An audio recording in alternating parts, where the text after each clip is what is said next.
আপনি কি জানেন নূহ আলাইহিসসালামের যুগে এমন এক শক্তিশালী মানুষ ছিল যে পাহাড়ের সমান উঁচু ছিল এবং মেঘ ঝুঁয়ে ফেলত। তার নাম ছিল আউজ ইবনে উনাক।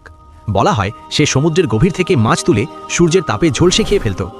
নূহ আলাইহিসসালাম তাকে আল্লাহর পথে আসার দাওয়াত দিলেও সেই নিজের শক্তির অহংকারে তা প্রত্যাখ্যান করেছিল এবং বিদ্রুপ করত। অবশেষে যখন আল্লাহর আযাব হিসেবে মহাপ্লাবন শুরু হলো, তখন পানি বাড়তে বাড়তে পাহাড় পর্বত সব ডুবিয়ে দিল। আউজ ভেবেছিল তার উচ্চতার কারণে সে বেঁচে যাবে। পানি যখন সবার উপরে, তখনও তার হাঁটু পর্যন্ত পানি পৌঁছায়নি। কিন্তু আল্লাহর হুকুমের কাছে কোনো শক্তিই টেকে না। নূহ আলাইহিসসালামের নৌকার কাছে সে যখন বাধা সৃষ্টি করতে চাইল, তখনই অলৌকিক ঘটনা ঘটল। বর্ণিত আছে, এক বিশাল পাখি এসে তার মাথায় আঘাত করে এবং সে ভারসাম্য হারিয়ে সেই অথই পানিতে পড়ে যায়। যে অহংকারী নিজেকে অপরাজেয় ভাবত, মহাপ্লাবনের সেই উত্তাল ঢেউয়ে সে খড়কুটোর মতো তলিয়ে গেল চিরতরে। পবিত্র কোরআনে আল্লাহ বলেন, কোনো শক্তিশালী জাতি তার আযাব থেকে বাঁচতে পারেনি যদি তারা সীমা লঙ্ঘন করে।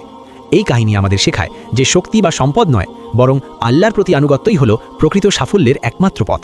ইতিহাস থেকে শিক্ষা নিন এবং নিজের ঈমানকে মজবুত করুন। নূহ আলাইহিসসালামের কিস্তি ছিল সেদিনের একমাত্র নিরাপদ আশ্রয়। এমন আরও ঈমানদীপ্ত ঐতিহাসিক কাহিনী জানতে ডিন গল্প বাংলা চ্যানেলটি সাবস্ক্রাইব করে আমাদের সাথেই থাকুন।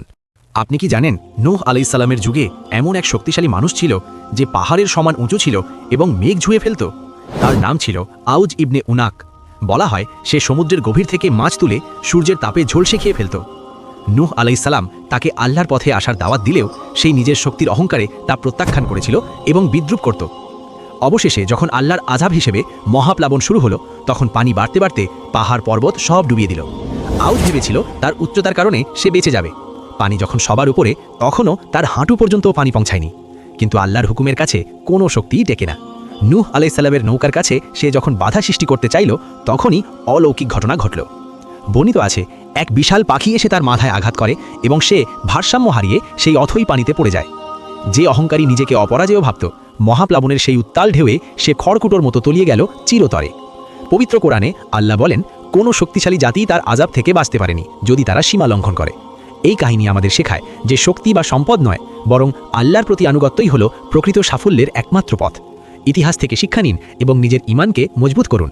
নূহ আলাইহিসসালামের কিস্তি ছিল সেদিনের একমাত্র নিরাপদ আশ্রয়।